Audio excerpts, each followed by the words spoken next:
Hello everybody, so today I will talk about calculus. The topic today is about integration. So now I will show you how to answer. We need to use about integration by substitution. So I will put about u equals to 8 x.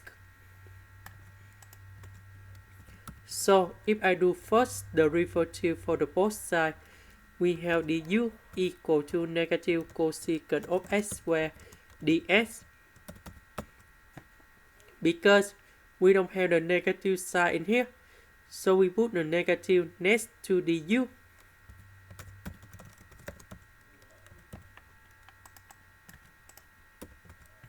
This one we change by u.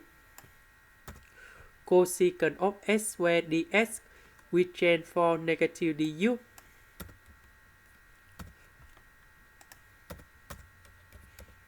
The integration of this one, we have u to the power of 1 over 2 plus 1 over 1 over 2 plus 1, and we put about c.